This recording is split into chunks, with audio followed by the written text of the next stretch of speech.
Welcome to Truckoo Podcast. My name's Sebastian. My name's Jose, guys. How's it going? Good, brother. Hey, so today we're going to talk about the cost of putting emissions back. That's putting them back or taking them out? We've covered that topic extensively, I think. I would say putting back emissions cost, and in general, kind of talk about everything. And that's going to be interesting because it will get expensive. Oh, definitely. You think you're saving a buck, trying to save on some knock sensors here and there, but when you do get caught, it's going to be pricey. Plus all the other fines that are come with it. Fines issues, but we'll get there. What tea are you drinking? It's I think it's like chamomile. Why?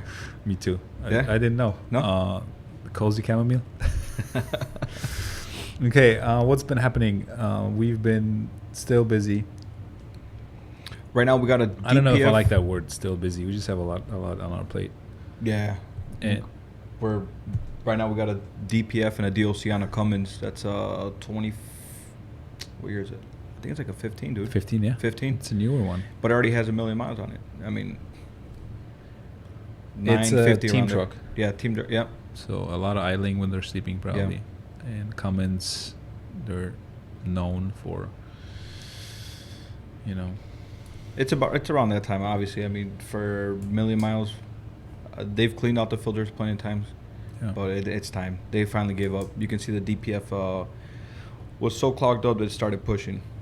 Yeah. So. Did you take a picture? No, they took them already. Yeah, they did. I wish we recorded it. It would be good to show. Okay, let's talk about putting the emissions back. A couple of things: parts, labor, downtime, the stress of with all of it related, and then we can break it down maybe by certain months. But it's pretty much across the board with manufacturers what it actually costs and and what you're gonna experience. But I would say let's do parts, cost of parts, and two ways to go around it, right? With $1 it's pretty simple because you just have to buy one assembly. Yeah. And it's going to cost you $15,000, but and that's hoping that the DEF pump hasn't gave up on you. That's another $1,000 right there. Yeah. Knock sensors that are obviously they haven't been used for who knows how long. You have to buy 2 knock sensors. EGR valve possibly gave up on you already. Mm-hmm. EGR cooler. So many things that are going to add up. It's not just the DPF DLC. You got to think about the whole system itself. Yeah. Exactly. So that's if you tally it up, you think with $1 plus all those things, that's a pretty hefty bill. Even if it's not, even if it's not the $1, because let's say you got a Cummins, you got the DPF and the DLC, you gotta obviously either they've been gutted out or drilled out, whatever the case is. Yeah. You have to buy new DLC and a DPF, but you don't have a core to give them, so you're gonna have to eat that core up, and you gotta pay big money on that. And that's a good. What I was gonna mention is that's how the cost is also related to how somebody did the delete. Exactly. Right, because if is that us? Yeah, I think so. If we actually, look at some of the deletes in the past, you didn't lock the door in the back? I did. I locked both of them. Okay. Well, I didn't lock. I just closed it. Yeah. So if you actually, hold on. Wants to come back or what? I'll cut it out. No, he came back. He was on a long vacation in Jamaica. Very good guy. No way. Let me find out. It's the guy that was driving 90. Chris. Yeah, Chris, right? Yeah. Very good guy. So, what did we talk about before the interruption? We were talking about the whole. It all depends on the way the DPF was deleted. Is deleted. Yeah. So, definitely, if it's a $1 or not $1, drilling is involved, and nobody's gonna take that as core. No, absolutely not. Yeah. Another thing, you're gonna have to reprogram the ECM to its original the way it came out of factory. Yeah. So that's gonna cost you some decent amount of money right there. When it was deleted, did the guys just leave the harness hanging? Who knows if they just cut wires? So you gotta look into a DPF, SCR harness, etc. Mm-hmm. So that's gonna cost you some And I more think money. the reason we're talking about this is because we've yet to see a good delete. What is a good delete? What is a good delete? But we've yet to see one. I've never seen one. To this day, no. Between the programming and making way for exhaust, and even the ones that were straight piped. We had a customer We a did, while yeah. back, right? With a pack car. He wasn't a customer. He wasn't a came for an customer. He just inspection. came. Yeah, you remember that guy, right? Yeah, He yeah, came here yeah. randomly. He came for an inspection, and that was a 15, I think. Yeah. The Cummins, right? Yeah. Yeah. No, it was a pack car engine. Was it? Yeah. Really? Yeah. Oh, okay. So he came here for an inspection. I'm like, I just take a look. I'm like, dude, you got it straight back. And he's like, oh, I just paid big money for It's it. a 2004. No, yeah, but it's something that's why we're talking about it, because it's when you look at the cost of bad delete, but because we're forgetting about that, I was going to get to it, but the overhaul is a big risk Exactly. on those Cummins especially, and if you factor that in, is the delete worth doing? It's putting it's a broader conversation as well, because we've talked about it, not on the camera, how the entire EPA and all the regulations are really making impact on people actually getting into trucking and shortening the capacity, and small companies starting. It's very difficult, and it's expensive. Nobody factors in that the emissions are so expensive that it doesn't make sense to be in business as a small guy. Right. And then they take away the glider option for you, and then there you go. You're pretty much. It's all rigged to have a big company, big fleets, expend their fleets. They don't care. They buy with warranty. Yep. They can afford $130,000 truck.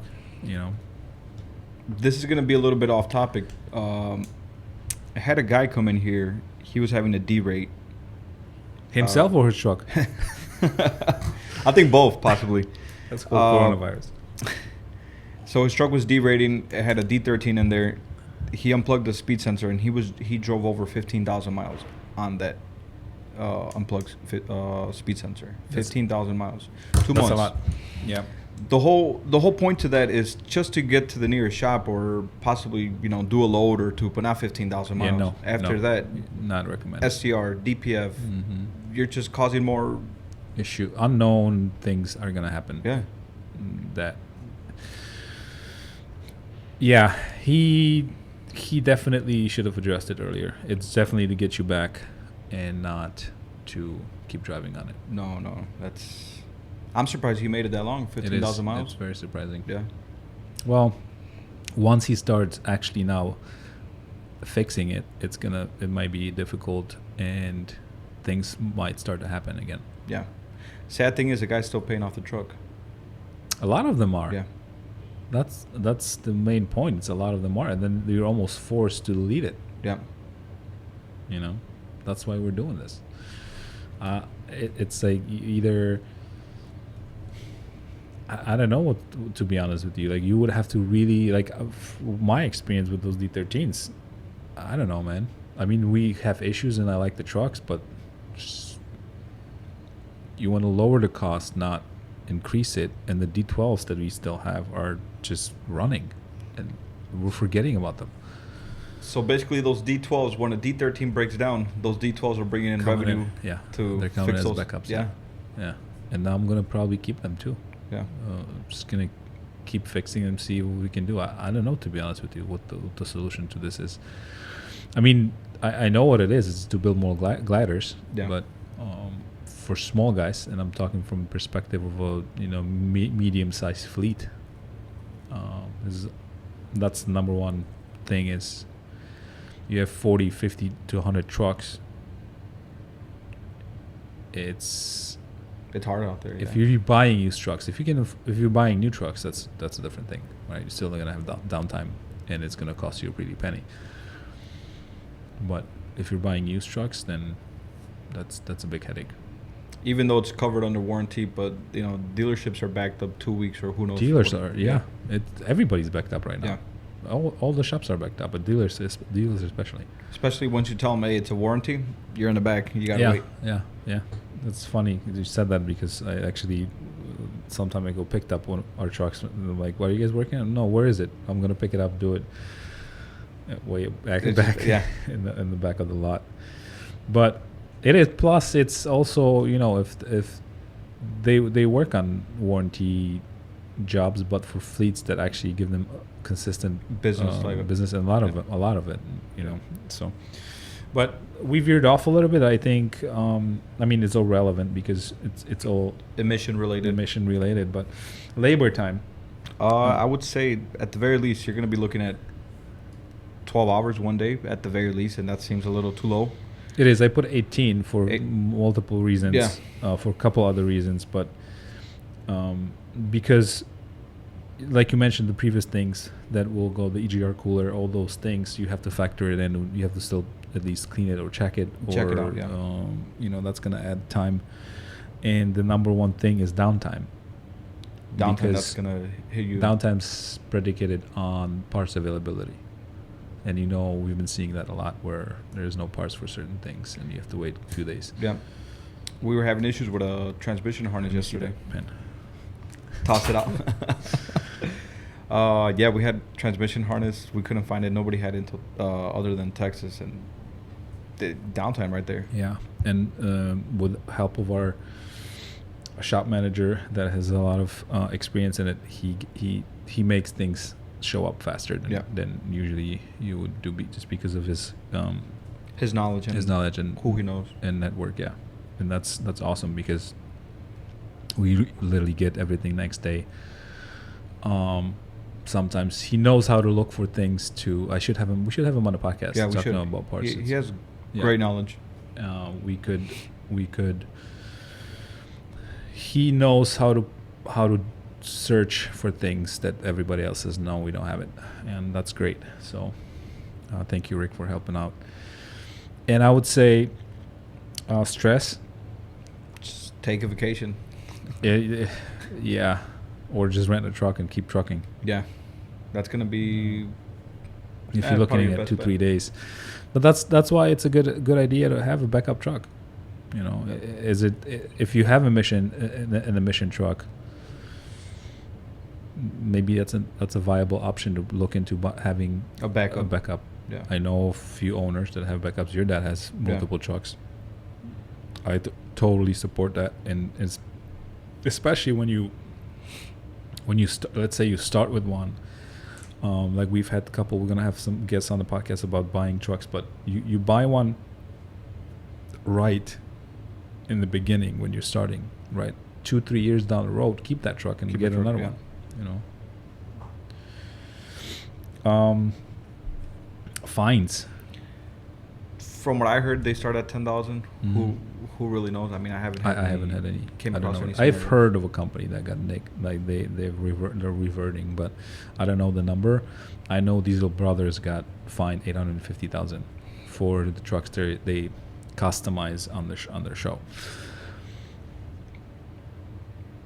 But that's not on the commercial side, so the fines are a little bit lower, right? Well, it is and it isn't, because when you're looking at customizing F350s and Power Strokes and Cummins on the Ram side, it is commercial too, because you're using those trucks, the dualies, you're using them commercially as well. So that's promoting it, but it's so rarely available. Any customization kits for those trucks that you can do that. It just shows you how just inefficient that the law and that law is just so unnecessary. I mean, whether it's necessary or not, the Greenpeace people will be pissed. But it's just like you know, there's got to be, you're making a very reliable engine, and you're trying to stick on something, and I've said it before, that's just never going to work as efficiently as it originally was. Because look at the pre-emission diesel engines, the lifespans of those tractors are a lot longer than what you have right now, you know. Like we previous episode, we were looking at that, what ISX, it was overhauled at 600,000. Mm-hmm. Yeah. And then that still doesn't guarantee you're going to get to 1 million. Yeah, no. You know. So you in the normal diesel life cycle, you have 2 to 3 emission trucks, and the headache of dealing with it and all that stuff, yeah. right? That's why gliders are so. I think we should not. It's not going to happen now with the new administration, but the glider law was a complete. You know, it was a mistake for small guys making. Trying to make it in the business, and with the capacity shortage we will have, and it's not going to help. Would you buy another glider to add on the fleet, at least one more backup? If the prices were right, yeah. Of course. Yeah. Even though we still have to overhaul 3. Yep. No, I would. I still think they're good. It's just, like I said, the prices have to make sense. And now they're way up there, like yeah. what, 75K roughly? Yeah. For a fleet, it doesn't make sense. I want to specify that. For me, it doesn't make sense. For one guy, I think it's worth it. It's worth it, yeah. If you don't own a shop, if you know how to rent, you can do all that by yourself. Oh yeah. But if we're a fleet, and we can standardize procedures, and we can make it a lot more efficient and drive the cost down, the D13s are the way to go. But if you were going to ask me about what I would buy for myself, yeah, glider, yeah, of course, or rehabbed pre-emission truck. You know, I really like the FLDs. I know they're rare and they get beat up, and it's a Freightliner, but have one nice with the classics. We talked about it. You know, the 12.7. So okay, so let's summarize parts. Labor. So parts, again, that would say, we never hit a price on that, but I would say easy, get ready to spend another 10K for sure, at the very least. Teens, I would say you're going to be in the teens. Labor time, same, I would say between 12 to 18 hours. And then the downtime on top of that, waiting for parts, could be an issue. Yeah. 2 to 5 days, I would say, right? Yeah. You never know what's going to be back ordered. The availability, yeah. With high demand right now, it changes. Stress levels obviously elevated and not running, and then fines, we don't know. Let us know in the comments if you guys know somebody that got fined, that you actually personally know somebody, how much was the procedure. I would really want to. That'd be pretty interesting. Comments, yeah. In the comments, I would definitely want to talk to you guys about that. So awesome. Let's we're gonna have some new guests coming, videos. We will try to make it as much as possible. Let us know what you guys think of the format, what the new layout of the shop, and the video quality, and what do you guys think.